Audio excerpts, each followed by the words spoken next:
Assalamualaikum warahmatullahi wabarakatuh. Perkenalkan, nama saya Wardah Tuljana dengan NRP 3122640004. Akan mempresentasikan terkait defect, error, bug, dan 7 software testing principle. Pokok bahasan pada materi hari ini yang pertama, 1 defect, yang kedua perbedaan error, bug, dan defect, yang ketiga 7 software testing principle. Defect.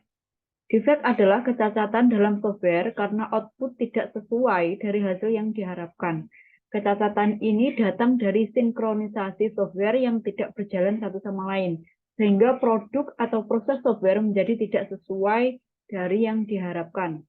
Contoh defect, ketika ditemukan di dalam executable code, sebuah defect lebih sering disebut fault atau bug. Sebuah fault adalah langkah program, proses, atau data yang salah di dalam program komputer. Fault merupakan defect yang menetap di dalam software sampai software tersebut dieksekusi. Yang kedua, perbedaan bug, error, dan defect. Bug merupakan kesalahan pada produk atau program software yang tidak berjalan sebagaimana mestinya, atau kondisi ini sering disebut crash. Bug juga dipahami sebagai kesalahan desain pada software, sehingga tidak mampu menjalankan sesuai perintah. Nah, bug ini terjadi pada level reliability. Yang kedua, error. Istilah ini diciptakan oleh tim developer sebagai situasi di mana mereka gagal menerjemahkan requirement pada kode, sehingga terjadi kegagalan dalam mengkompilasi atau menjalankan program tersebut. Contohnya yaitu terjadi pada misal syntax error, kedua compilation error, runtime error, logic error, dan sebagainya. Nah, ini terjadi pada level 1, correct mas. Yang ketiga, defect. Defect itu kecacatan dalam software karena output tidak sesuai dari hasil yang diharapkan. Nah, kecacatan ini datang dari sinkronisasi software yang tidak berjalan satu sama lain, sehingga produk atau proses software menjadi tidak sesuai dari yang diharapkan. Nah, ini terjadi pada semua level. Yang ketiga, 7 software testing principle. Nah, 7 software testing principle ini meliputi yang pertama, testing show presence of defect, exhaustive testing is not possible, yang ketiga, early testing, yang keempat, defect clustering, yang kelima, pesticide paradox, yang keenam, testing is context dependent, yang ketujuh, absence of error fallacy. Nah, yang pertama, testing show presence of defect. Tujuan dari pengujian perangkat lunak ini adalah untuk membuat perangkat lunak gagal. Pengujian perangkat lunak mengurangi adanya cacat. Pengujian perangkat lunak ini berbicara tentang adanya cacat dan tidak berbicara tentang tidak adanya cacat. Pengujian perangkat lunak ini dapat memastikan adanya cacat, tetapi tidak dapat membuktikan bahwa perangkat lunak bebas cacat. Bahkan, beberapa pengujian tidak pernah dapat memastikan bahwa perangkat lunak 100% bebas bug. Pengujian dapat mengurangi jumlah cacat, tetapi tidak menghapus semua cacat.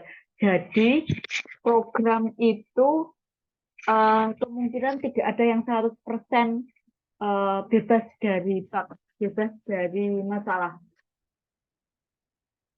Tapi sudah melampaui dari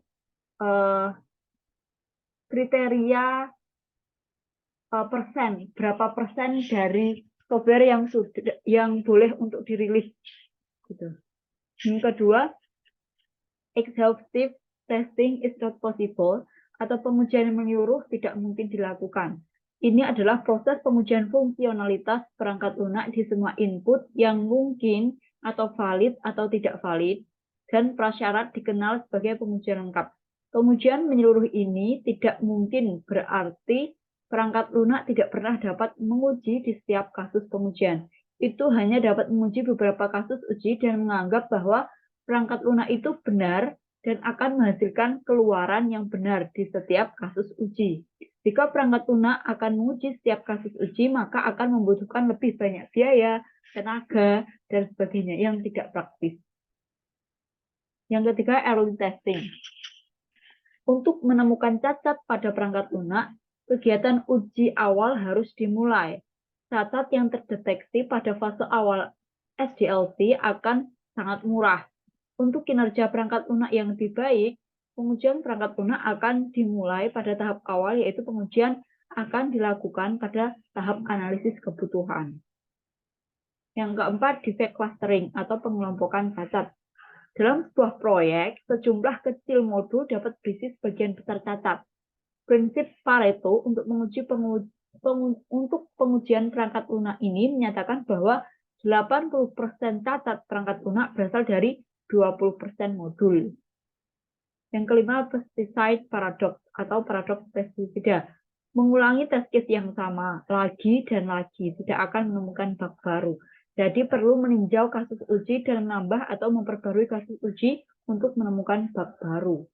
Yang keenam, testing is context dependent atau pengujian bergantung pada konteks. Pendekatan pengujian tergantung pada konteks perangkat lunak yang dikembangkan. Berbagai jenis perangkat lunak perlu melakukan berbagai jenis pengujian. Misalnya pengujian situs e-commerce berbeda dengan pengujian aplikasi Android. Nah, yang ketujuh, absence of error fallacy atau tidak adanya kesalahan fallacy. Jika perangkat lunak yang dibuat 99% bebas bug tetapi tidak mengikuti kebutuhan pengguna, maka perangkat lunak tersebut tidak dapat digunakan. Jadi harus sesuai dengan kebutuhan pengguna karena penggunalah yang yang puncak utamanya target pasar. Perangkat lunak tidak hanya harus 99% bebas bug, tetapi juga wajib untuk memenuhi semua persyaratan pelanggan.